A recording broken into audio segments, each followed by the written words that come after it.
8, 9, 10, 11, 12. Nah, dibantu sama emakmu. Yang kedengaran suara emaknya gitu. Ya. Bulan-bulan Islam dari Muharram sampai Dzulhijjah, anak-anak kita jangan yang hafal. Kata bapak-bapak, jangankan anak-anaknya, emak bapaknya juga banyak yang gak hafal. Jadi emak bapaknya sendiri banyak yang gak hafal dengan bulan-bulan Islam. Kenapa? Karena kita terbiasa memakai patokan bulan Masehi. Karena kalau kita perhitungan masalah honor dan gajian suami yang diingat tanggal dan bulan Masehi. Kalau kita soal bayar kontrakan, kita bayar tanggungan listrik dan sebagainya, biasa kita pakai bulan Masehi. Tapi bulan-bulan Islam jarang kita bisa hafal. Sekarang malam 10 Muharram, ada apa kita memperingati malam Muharram? Masya Allah. Kan ada 4 bulan yang diharamkan Allah, yang dimuliakan oleh Allah. Ya, apa bulan yang dimuliakan oleh Allah? 1, Rajab. 2, Sa'ban. 3, Ramadan. 4, Muharram. Jadi ada 4 bulan yang dimuliakan. Ulang lagi Bu, jangan sampai nggak tahu apa 4 bulan ini. 3 bergandengan, 1 misah, yaitu 1 bulan Rajab, 2 Sa'ban, 3 Ramadan, 4 Muharram. Ada apa di tanggal 10 Muharram ini? Masya Allah Bu, ini malam 10 Muharram atau tanggal 10 bulan Muharram adalah tanggal yang istimewa, tanggal di mana Allah Subhanahu wa Ta'ala banyak menyelamatkan para nabi dan rasulnya, tanggal di mana Allah Subhanahu wa Ta'ala memberikan maaf atas taubat dari rasul-rasulnya yang mungkin dalam berdakwah berputus asa. Diselamatkanlah para nabi dan rasul Allah dari bahaya-bahaya yang mengancam atau pada saat dia berdakwah. Contoh beberapa yang mungkin saya utarakan sejenak. 1, Nabi Adam alaihi salam sebagai nenek moyang kita, manusia yang pertama diciptakan oleh Allah Subhanahu wa Ta'ala. Bu, Nabi Adam manusia yang pertama ketika diciptakan oleh Allah, dipersilakan oleh Allah, silakan wahai Adam kau masuk ke dalam surga, silakan kau makan apa yang kau suka, silakan kau minum apa yang kau mau, ketika kau setia aku dampingi dengan Siti Hawa sebagai teman hidupku. Tapi 1 yang harus kau perhatikan, jangan kau dekati buah pohon larangannya atu. Padahal kenikmatan di surga luar biasa, banyak Allah berikan kepada Nabi Adam alaihissalam. Tapi iblis lihai menggoda Adam dan Hawa. Akhirnya Adam dan Hawa melanggar, dimakan tuh buah kuldi. Maka kemudian Allah keluarkan Adam dan Hawa dari surga. 40 tahun Nabi Adam dan Hawa sujud kepada Allah, memohon ampun kepada Allah. Kita tahu istighfarnya Nabi Adam apa? Rabbana zalamna anfusana wa illam taghfir lana wa tarhamna lanakunanna minal khasirin. Rabbana zalamna anfusana, ya Allah, aku telah menzalimi diriku sendiri. Apabila engkau tidak memberikan ampunan dan maaf kepadaku, niscaya aku termasuk golongan orang-orang yang rugi. Berdoa sama Allah 40 tahun baru diampuni kesalahannya oleh Allah Subhanahu. Padahal dosa Nabi Adam apa? 1, melanggar larangannya memakan buah kuldi. Kita dosanya banyak kali. Ada yang nggak punya dosa, tunjuk tangan. Ayo, adakah yang nggak punya dosa? Nggak ada, kecuali anak-anak yang belum tahu. Kita semua punya dosa. Anak-anak muda punya dosa enggak? Ibu-ibu punya dosa? Bapak-bapak punya dosa? Yang lagi ceramah punya dosa? Banyak kan? Banyak kan dikit. Sebab apa? Semakin banyak kita bicara, terkadang merasa dikit, ada orang tersinggung, ada orang tersakiti. Dosa. Tapi kita ingat bahwa Allah Subhanahu wa Ta'ala Maha Pengampun atas segala dosa dan kesalahan hamba-hambanya. Setinggi dan sebanyak apapun dosa yang kau perbuat, jauh lebih besar ampunan Allah Subhanahu wa Ta'ala. Ketika kita bertobat, ketika kita mohon ampun kepada Allah, insya Allah Allah akan ampuni dosa dan kesalahan kita. Alhamdulillah. Nabi Adam diampuni dosa dan kesalahannya, jatuh pada tanggal 10 bulan Muharram. Siapa lagi? Nabi Yunus. Apa kejadian Nabi Yunus? Apa? Dimakan ikan paus. Nabi Yunus sudah berdakwah sekian lama, Dia menghadapi umatnya, menghadapi masyarakat yang luar biasa kezalimannya kepada Allah. Kemudian Nabi Yunus tinggalkan, menyerahkan kepada Allah untuk mengajak umatnya itu yang bandelnya, ngebangkangnya minta ampun. Pergi dia keluar pulau, naik kapal. Ya, karena merasa berdakwah sekian lama pengikutnya sedikit sekali, bandelnya luar biasa. Berangkatlah dia meninggalkan kaumnya, menaiki kapal. Di perjalanan kapal itu di tengah laut mogok, mesinnya mati. Dicoba dinyalakan kembali, nggak hidup-hidup. Ada yang memberikan informasi kenapa kapal kita di sini mogok dan tidak bisa diperbaiki atau tidak bisa hidup kembali, karena ada satu penumpang yang bikin kita terkena musibah ini. Maka kalau kapal ini untuk supaya bisa berjalan kembali, mesinnya bisa hidup kembali, harus kita buang nih satu penumpang yang bikin kapal kita tidak bisa berjalan kembali. Waduh, kan bingung siapa ini? Masing-masing pasti nggak mau.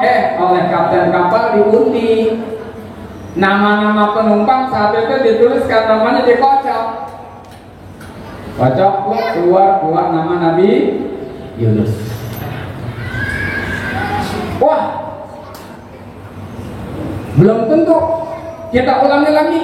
Kedua, keluar lagi nama itu. Ulangi lagi yang ketiga. 3 kali keluar nama Nabi Yunus. Maka pasti yakinlah kapten kapal dan para penumpang kapal itu, ini nama yang membuat kapal kita sehingga kita tidak bisa berjalan, mati mesinnya, tidak bisa hidup kembali, maka harus kita lempar ke laut. Dilemparlah Nabi Yunus ke laut. Saat dilempar Nabi Yunus ke laut, Allah perintahkan ikan, namanya ikan Nun. Ikan Nun telan tuh Nabi Yunus, tapi jangan dipunya. Wah, kalau dipunya habis. Dia telan. Itulah yang dalam Quran kemudian saat itu dikatakan Nabi Yunus ini berada di 3 kegelapan. 3 kegelapan apa? 1 gelapnya dasar lautan, 2 gelapnya malam, 3 gelapnya dalam perut ikan. Nabi Yunus pun selalu berdoa kepada Allah, la ilaha illa anta subhanaka inni kuntu minadz zalimin. Terus dibaca. Nah, saat Nabi Yunus sudah sering membaca tersebut, kemudian dimuntahkanlah Nabi Yunus dari perut ikan sampai ke daratan dan diselamatkannya Nabi Yunus dari dalam perut ikan terjadi pada tanggal berapa? Tanggal 10 bulan Muharram. Ketiga, ingat peristiwa Nabi Ibrahim. Apa tuh paling populer peristiwa Nabi Ibrahim apa? Dibakar oleh Raja Namrud. Raja Namrud hukum Nabi Ibrahim dibakar. Api sudah begitu besar. Nabi Ibrahim pun dilempar ke dalam api yang sudah menyala besar tersebut. Saat Nabi Ibrahim dilempar ke dalam kobaran api, Allah berfirman, ya naru kuni bardan wa salaman ala Ibrahim. Wahai api, jadilah engkau dingin, selamatkan Ibrahim. Api menjadi dingin, tak sehelai rambut pun Nabi Ibrahim terbakar. Terjadi peristiwa selamatnya Nabi Ibrahim dari bakaran api Raja Namrud pada tanggal berapa? 10 bulan Muharram. Cerita Nabi Musa alaihissalam ketika dikejar Raja Fir'aun beserta bala tentaranya sampai ke tepi lautan, Allah perintahkan Nabi Musa untuk mengetukkan tongkatnya ke lautan. Laut terbelah, Nabi Musa dan pengikutnya selamat, sementara Fir'aun dan bala tentaranya tenggelam. Diselamatkannya Nabi Musa dan pengikutnya dari kejaran Raja Fir'aun dan pasukannya. Itu terjadi pada tanggal 10 bulan Muharram. Masya Allah. Banyak lagi. Muharram ini luar biasa. Tanggal 10 Muharram inilah bulan di mana Allah selamatkan beberapa nabi dan rasul ketika menghadapi sebuah persoalan besar ketika mendakwahi umatnya, mendakwahi masyarakatnya. Ya, Maka inilah kita jadikan sebagai malam di mana kita banyak istighfar, mohon ampun kepada Allah Subhanahu wa taala. Saya mau mengajak kepada Bapak dan Ibu kita gemakan ruangan ini dengan kita membaca kalimat tauhid. Sebelum kita berlanjut kepada persoalan tentang bagaimana pendidikan anak saat sekarang ini, ayo kita sama-sama baca kalimat tauhid dulu supaya kita lebih menambah keimanan kita semakin mantap. Afdalul ma qala wa nabiyyuna min qabl la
kita belajar menuntut ilmu, mendengarkan tausiah dan pesan-pesan, apalagi tadi dari anak-anak kita tampil membawa manfaat dalam hidup kita. Amin ya Rabbal.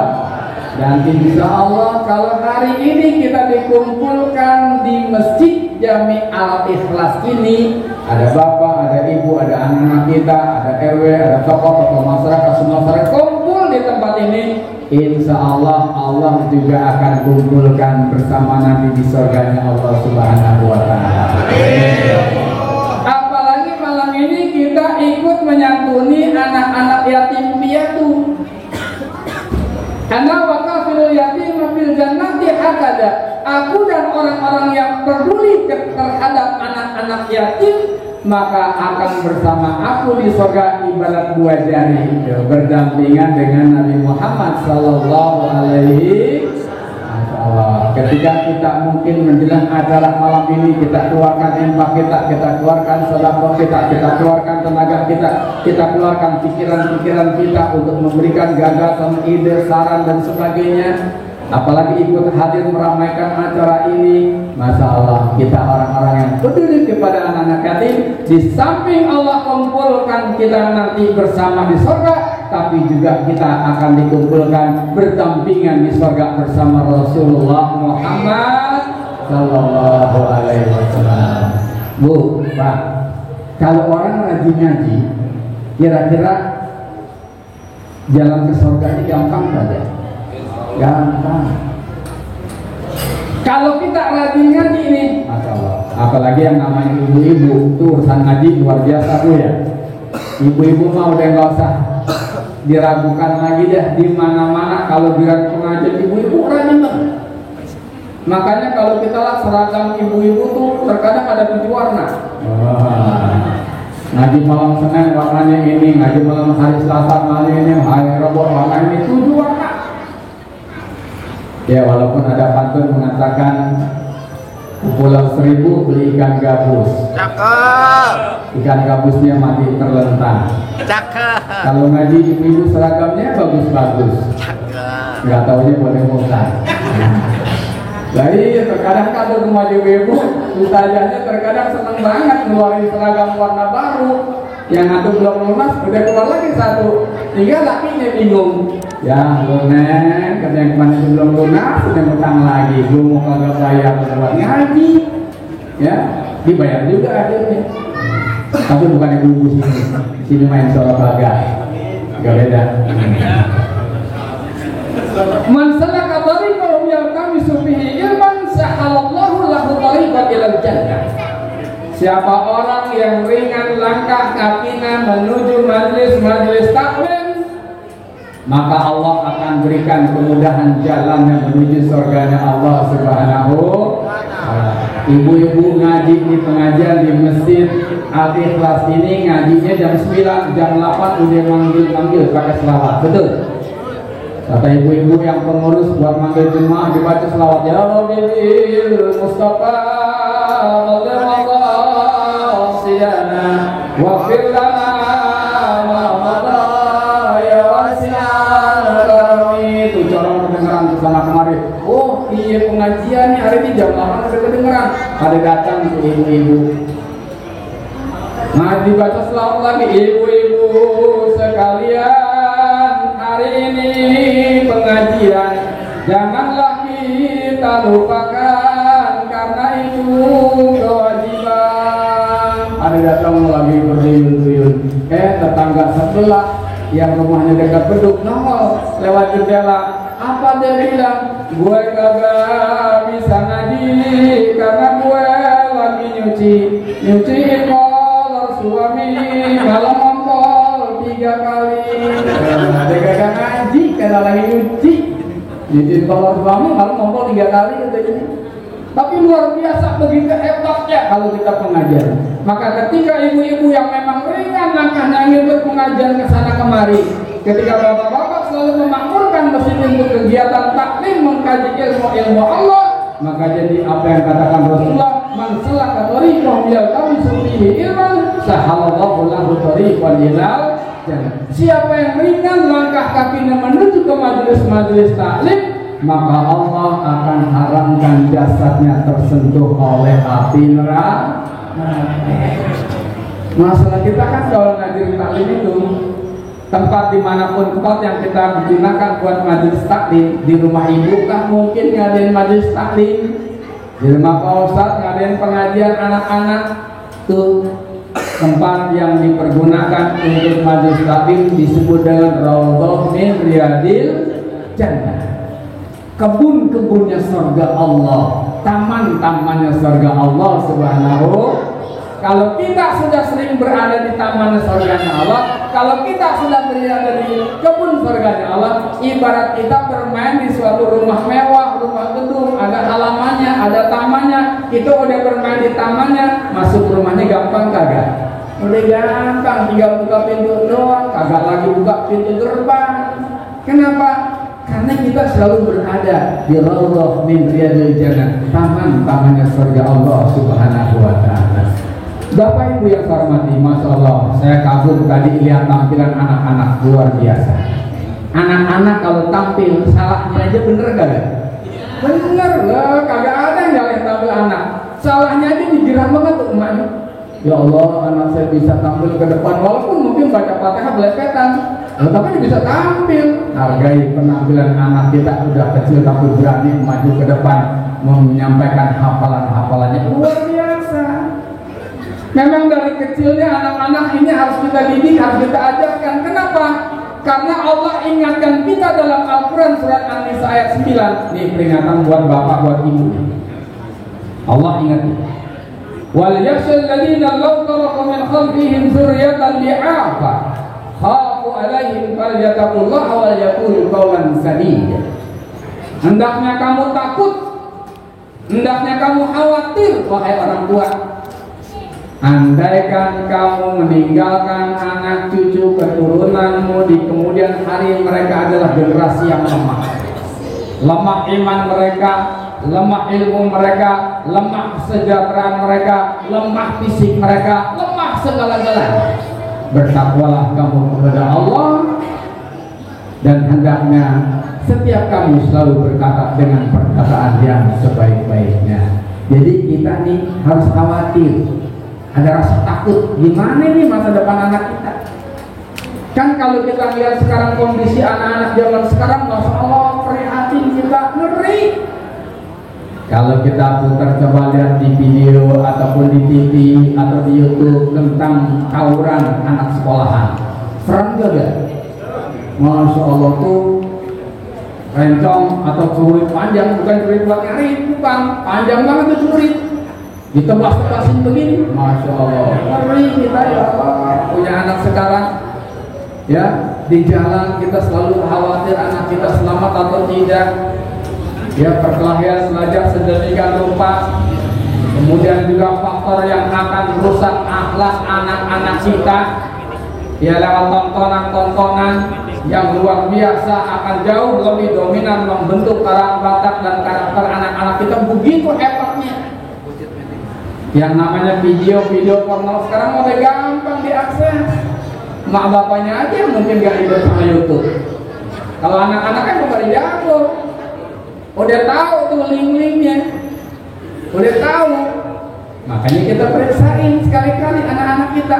Maaf, tugas saya sehari-hari di sekolah. Mungkin ada yang pernah dengar SMK Islam As-Sa'adatul Abadiyah. Pernah dengar ya? Daerah Tanjung itu dari sini banyak tuh siswa kami yang sekolah di SMK. Saya 18,5 tahun jadi kepala sekolah SMK. Sekarang sudah pensiun, umur 60 tahun ke atas, sudah ngajar-ngajar aja. Tugas ngajar agama sama kegiatan-kegiatan keagamaan. Jadi paham betul bagaimana menangani kondisi anak-anak zaman sekarang, luar biasa. Belajar mereka tuh motivasinya kurang. Kalau kita masuk ke kelas lagi pada tiduran, Masya Allah, tiduran.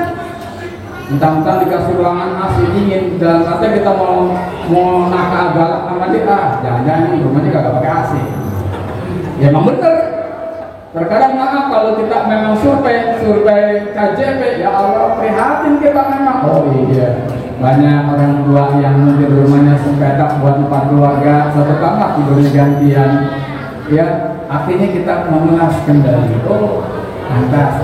Tapi apakah kita akan menyerah dengan kondisi yang ada? Kita biarkan anak-anak kita terlantar atau kita biarkan anak-anak kita tidak kita perhatikan pendidikannya? Jangan. Biarlah ibumu sekarang susah, biarlah ayahmu sekarang jadi kuli bangunan, biarlah kita sekarang hidup sederhana, tapi kamu harus punya masa depan yang baik supaya kamu tidak seperti apa yang dialami oleh ayah dan ibu. Kan harusnya begitu. Kita kan tidak boleh jadi orang tua yang egois, betul? Nih, penyair aja pernah mengatakan begini. Fabrosu hatta akal rawana nunabrosu hatta nakulan nasu ba'dan. Orang tua kita dahulu telah berbuat, kita merasakan hasil apa yang diperbuat oleh orang tua kita. Maka kewajibanmu juga adalah berbuat terhadap anak-anakmu agar anak-anakmu juga nanti merasakan apa yang kamu perbuat. Oke, saya tanya, Pak, Bu, sekarang kita bisa ngaji, ini berkat siapa yang ngajar ini? Orang tua kita. Kan kalau orang tua kita dulu strengnya luar biasa ya. Terus maghrib belum datang kita dicari pakai rotan atau gesper. Loh, dipahami gimana? Lagi main bola, lagi main layangan, lagi main apa? Dicariin gitu. Saya ngerasa tuh. Pokoknya maghrib sebelum pulang, orang tua kita sudah nyari. Kenapa? Waktunya masuk ke masjid untuk ngaji, sholat berjamaah. Oh, orang tua kita dulu. Orang tua kita sekarang atau mak bapak sekarang begitu enggak? Agak najak banget tuh. Agak lah kalau zaman sekarang punya ayam di kandang, ayamnya maghrib belum pulang, oh dicari kemarin juga, digobak, masuk udah mau maghrib, anak perawannya belum pulang, anteng aja, bukan mama di sini bukan, no di sana di Pak Duri, dan di sini apa nih? Oh ya, bukan ya.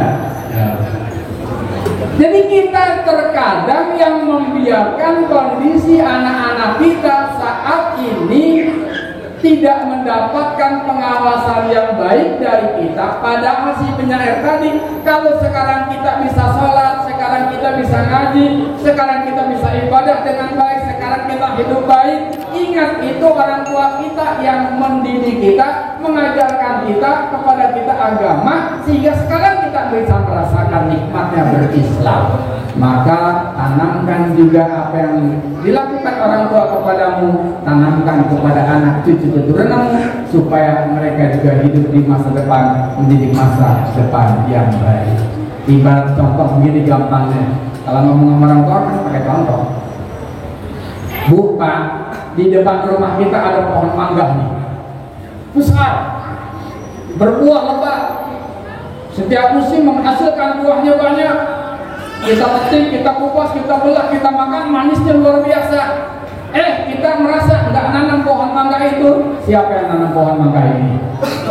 Bapak kita. Oh, ini peninggalan orang tua nih. Bapak saya nanam pohon mangga, sekarang saya menikmati manisnya buah mangga tanaman bapak saya. Maka kewajiban kita sekarang adalah tanamkan juga bibit mangga itu, supaya pohon mangga itu tumbuh dengan subur, nanti menghasilkan buahnya dengan baik. Walaupun kita sudah mati, tanaman kita dinikmati oleh anak-anak kita. Tanamkan seperti itu. Cuman maaf, kan terkadang kita ini lebih banyak mengusahakan membekali anak untuk memberikan jawaban terhadap pertanyaan ma ta'kuluna min ba'di. Apa yang akan dimakan oleh anak-anakmu nanti? Di pikiran orang tua terkadang lebih banyak begitu. Mikirin anaknya, mikirin untuk menjawab pertanyaan ma ta'kuluna min ba'di. Apa yang akan dimakan anak saya setelah saya meninggal nanti? Sehingga orang tua menyekolahkan anak, cari tempat-tempat yang bonafit, cari sekolah-sekolah yang berkualitas, ikutin kursus juga, ikutin bimbingan belajar, ikutin kursus nari, ikutin pelatihan tasan ini. Supaya apa? Harapan saya nanti itu jadi orang sukses, jadi orang berhasil, jadi orang kaya, bisa makan enak. Kan begitu. Jarang orang tua yang berpikir untuk memberikan jawaban terhadap pertanyaan ma ta'kuluna min ba'di. Apa yang akan disembah oleh anak saya setelah saya meninggal nanti? Jadi seharusnya yang lebih kita prioritaskan adalah ayo kita usaha bekali anak-anak kita supaya kita bisa menjawab pertanyaan ma ta'kuluna min ba'di, apa yang akan disembah oleh anak saya ke depan nanti. Artinya apa? Tanamkan Islam, kuatkan iman mereka, ajarkan akhlak mereka. Sekarang kan anak-anak udah luar biasa, ya, luar biasa. Maaf, kalau saya di sekolah memperhatikan anak-anak, hormat sama guru itu tidak hilang. Kalau zaman dulu kita ada guru lewat, ngapain kita? Hormatnya luar biasa. Pak guru lewat, hormat dia, berdiri, dia duduk, ucapin salam, dia cium tangan, ya, atau dia ngumpet. Tapi karomahnya luar biasa tuh guru. Nah kalau sekarang murid ketemu guru udah kayak teman biasa, sapaannya suka anak-anak sekarang udah lagi yang ucapin salam. Ya, bahkan terkadang guru dipelototin, ngomelin sedikit, menghukum sedikit, diancam di depan. Saya pernah ngalamin dulu waktu lagi muda, galakan dikit gitu, bentar-bentar anak yang nakal kita openin, kita berikan hukum. Motor saya didodet joknya, ya, pakai silet. Artinya beginilah kondisi anak sekarang, tidak bisa kita pergunakan dengan kekerasan, tapi pendekatan dengan kelembutan, tapi menjadi sebuah ukuran buat kita betapa mendidik anak-anak kita zaman sekarang. Oh luar biasa. Pantas ketika Allah ingatkan wal yakhshal ladzina law taraku min khalfihim dzurriyyatan bi'afa khafu 'alaihim falyattaqullaha wal yaqulu qawlan sadida. Khawatirlah kamu, takutlah kamu kalau nanti meninggalkan anak cucu keturunanmu di kemudian hari, iman mereka lemah, ilmu mereka lemah, kesejahteraan mereka lemah, akhlak mereka lemah. Kenapa? Itu akan jadi tanggung jawab kita di akhirat nanti ketika kita menghadap Allah Subhanahu. Bapak Ibu, anak kan amanah ya. Anak itu amanah yang akan kita pertanggungjawabkan di hadapan Allah nanti. Ya, anak bisa menjadi penolong kita, tapi maaf, anak bisa juga akan menjerumuskan kita ke neraka. Bagaimana kita mendidik mereka saat sekarang ini? Kalau anak-anak kita menjadi anak-anak yang soleh dan soleh, anak-anak kita ngerti agama, dia rajin sholat, baca Qurannya bagus, hafal malah Al-Quran, Masya Allah, kita di dunia saja sudah merasakan nikmatnya. Saat orang tua lagi sakit, orang tua seneng. Kenapa?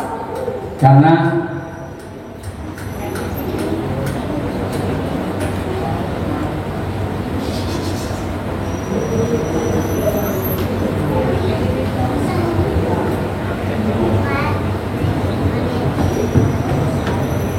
sedikit ada iklan, berita duka iklannya. Inna lillahi wa inna ilaihi raji'un. Telah berkurang salah satu warga kita bernama Ibu Asma Nainggolan, warga RT 007. Meninggal baru saja. Kita bacakan suratul Fatihah. Mudah-mudahan almarhumah wafat dalam keadaan husnul khatimah, diterima segala amal ibadahnya, diampuni dosa dan kesalahannya, dilapangkan di alam kuburnya menjadi Allah yang berjannah, dan telah akan dimasukkan ke dalam surganya Allah Subhanahu wa taala. Al-Fatihah. Bismillahirrahmanirrahim. Alhamdulillahirabbil alamin arrahmanir rahim maliki yaumiddin. Iyyaka na'budu wa iyyaka nasta'in ihdinas siratal mustaqim siratal ladzina an'amta 'alaihim ghairil maghdubi 'alaihim waladdallin. Baik Bapak Ibu, kita lanjutkan 10 menit lagi. Siap 10 menit lagi? Siap.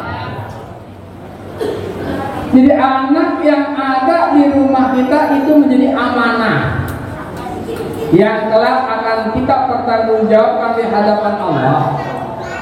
Kalau kita punya anak-anak yang soleh dan solehah, mereka rajin sholat, mereka rajin ngaji, malah hafal mungkin beberapa juz Al-Quran, ya Allah, kita orang tua di dunia saja sudah mendapatkan kenikmatannya, diangkat derajat kita. Contoh, kita lagi sakit nih, anak kita yang lain ada 5, semuanya tidak pada apa bisa baca Quran. Kira-kira kita lagi sakit, anak-anak kita ngapain tuh? Oh, ada yang baca surah Yasin, ya, ada yang baca, pokoknya pada baca Al-Quran. Ada yang mimpin tahsin membaca kalimat La ilaha illallah. Semuanya kita sejuk dalam keadaan sakit. Ya Allah, anak-anak kita mendampingi kita dengan membaca ayat-ayat suci Al-Quran. Seneng. Ketika kita nanti menghadap Allah, pertanggungjawaban kita enak. Kenapa? Anak-anak kita didik dan kita ajarkan mereka Islam. Tapi maaf, kalau anak-anak kita enggak sholat, anak-anak kita enggak bisa ngaji, maaf, pertanggungjawaban kita di hadapan Allah berat. Di dunia saja kita sudah disiksa. Coba, anak kita satu pun enggak ada yang bisa ngaji nih. Bapak ibu orang kaya, kira-kira kalau bapak ibu orang kaya, anak satu pun gak ada yang bisa ngaji, ketika ibu sudah sakaratul maut mau meninggal dunia, anak-anak kita ngapain tuh? Nggak ada yang baca Quran. Ada yang satu sudah siapin kamera karena ternyata dia wartawan. Bapak-bapak action, bapak buat kenang-kenangan terakhir. Lagi ngap-ngapan mau mati, suruh action buat kenang-kenangan terakhir sebelum mati. Memang main aja kamera. Ada lagi anak yang kerjaan notaris.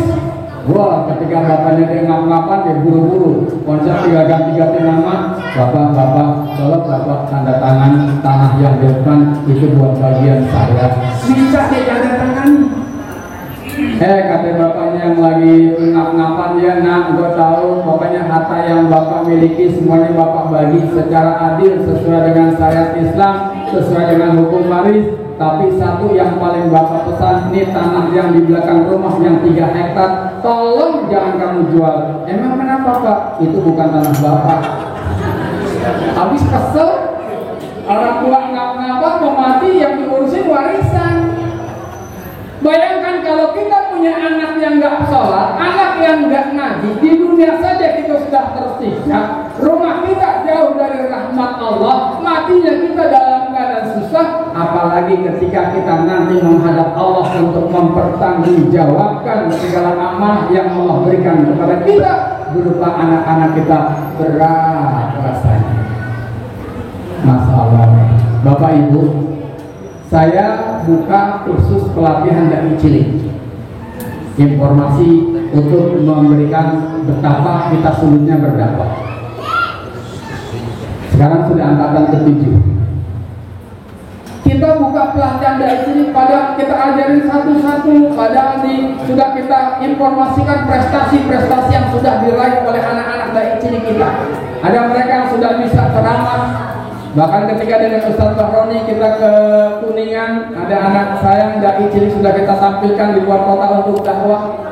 Ada mereka yang sudah pernah juara 1 dan 3 di Metro TV, dan banyak lagi prestasi lainnya. Di brosur kita cantumkan untuk menarik dan menggugah hati orang tua supaya ayo titipkan anak-anaknya, ayo kita ajarkan mereka bicara, ayo kita ajarkan mereka untuk jadi dai cilik. Mudah-mudahan lewat itu anak termotivasi untuk belajar agama ke depan, bisa dan mau untuk menjadi penceramah dan sebagainya. Tapi luar biasa susahnya. Angkatan ke-7 saya sebar di 2 bulan brosur lewat medsos tahun ini dengan ternyata peserta harus tanggal 5 kemarin dibuka baru 3 orang. Kita undur, kita lihat seminggu ada nggak. Kalau saya berprinsip, inilah dakwah Islam, ketika mengajak dan ingin membantu orang tua untuk menjadikan anak-anaknya mahir dan talenta dalam keagamaan, bisa ceramah, bisa dakwah, hasilnya sudah terlihat, tapi nggak ada motivasi dan kemauan orang tua. Kita hanya punya kemauan, kita hanya punya ilmu dikit untuk mengajarkan anak-anak bapak dan ibu, tapi luar biasa. Oh, inilah betapa barometernya orang tua, kepeduliannya untuk membekali anak-anaknya dengan bekal ilmu-ilmu agama. Tapi coba kalau yang namanya kursus bahasa Inggris, kursus bahasa Inggris baru buka, rame. Di saya ke Tanjung Duren ada bimbel, bimbingan belajar, baru buka, besok udah mobil antri. Kenapa? Itulah orang tua banyak lebih menyiapkan anak-anaknya untuk menjawab pertanyaan mata kuluna min ba'di, apa yang akan dimakan anak saya nanti. Sehingga yang dipikirkan bekal agama nggak ada, yang dipikirkan bekal ilmu dunia supaya anak jadi pintar, supaya anak jadi benar, supaya anak nanti bisa sejahtera, hidupnya terjamin. Tidak kepikirin mata uduna min babi, apa yang akan disembah oleh anak saya nanti.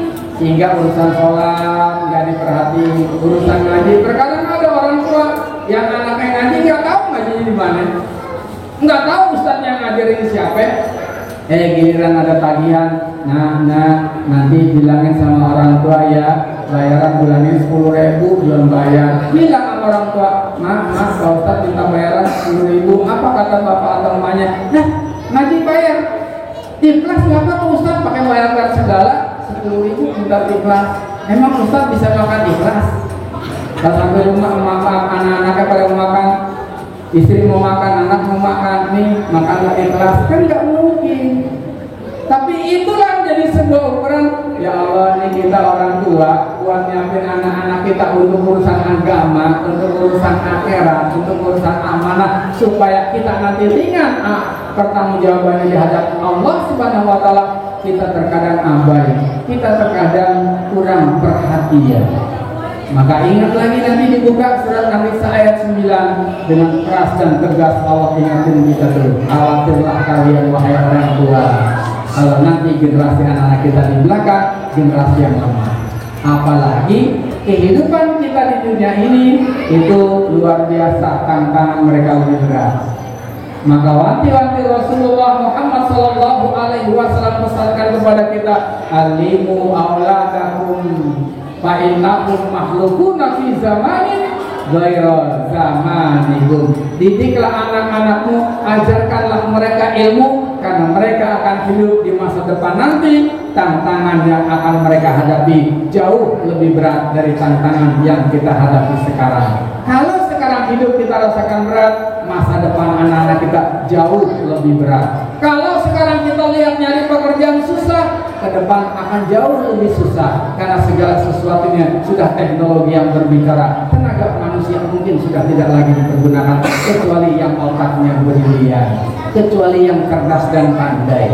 Kalau modal lulusan SMA doang, SMK doang, bukan punya keterampilan tenaga, nggak kepake. Ya, kan lihat aja di tol dulu banyak petugas, sekarang udah dipakai alat, udah nggak ada lagi penunggu gerbang tol. Kasir-kasir nih, pusat-pusat perbelanjaan sudah tidak lagi banyak.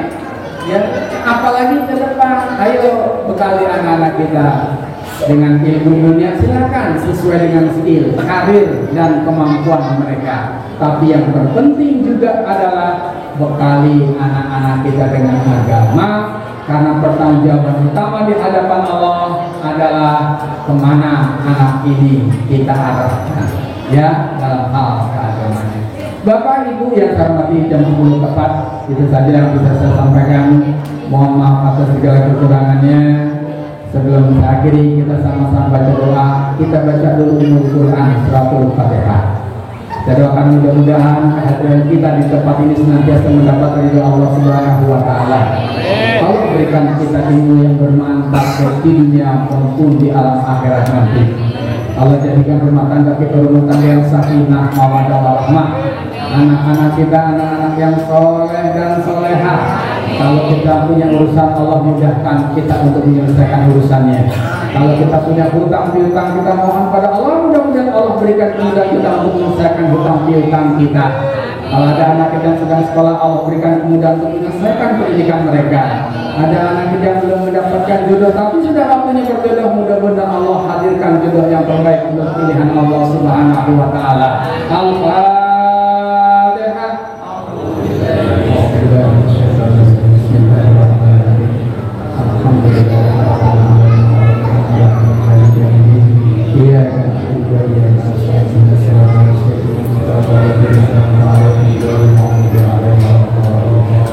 Sallallahu alaihi wasallam. Allahumma salli ala sayyidina Muhammadin fil awwalin wal akhirin. Wassalam ala tabaraka wa ta'ala ala sayyidina Rasulillah ajma'in. Bismillahirrahmanirrahim. Alhamdulillahi rabbil alamin. Hamdan yu'afina wa yukafi mazidah. Ya Rabbana lakal hamdu wa lakal syukur kaman wa bil jalali wa jikal karim wa abin sultan. Allahumma salli ala sayyidina Muhammad wa ala ali sayyidina Muhammad. Salatan tahfiru biha dzunub wa tasluhu biha al-qulub wa tanqulu biha al-asur wa tallibu biha as-sawfa ala alihi wa sahbihi wa man illahi mansur. Allahumma lakal hamdu syukra wa lakal hamdu fadla wa anta rabbuna al-haqqa wa nahnu 'abduka wa anta lam tajal zalika ahla. Allahumma la tadara bi maqamina hadza zaman illa ghafarta wa la hamd illa farasta wa la maridan illa safaita wa la hajata min hawa'i dunya wal akhirah la taqiha ridha wa qadaita. Allahumma ij'al akhir kalamina asyhadu an la ilaha illallah wa anna Muhammadar Rasulullah wa qina dhara ma qina wa la mubadila bi rahmatika ya arhamar rahimin. Rabbi awzina an ashkura ni'mataka allati an'amta alayya wa ala walidayya wa an amal salihan tardaha wa bi rahmatika ya arhamar rahimin. Allahumma arina al-haqqa haqqan warzuqna ittiba'ah wa arina al-batila warzuqna ijtinabah. Rabbana ighfir lana wa li walidayna warhamhum kama rabbana shaghira. Rabbana atina fid dunya hasanah wa fil akhirati hasanah wa qina adzabannar. Wa sallallahu ala sayyidina Muhammad wa ala alihi wa sahbihi sallam bi rahmatika arhamar rahimin. Subhanaka rabbika rabbil izzati amma yasifun wa salamun alal mursalin walhamdulillahi rabbil alamin. Wallahu muwaffiq ila aqwamit thariq. Wassalamu alaikum warahmatullahi wabarakatuh.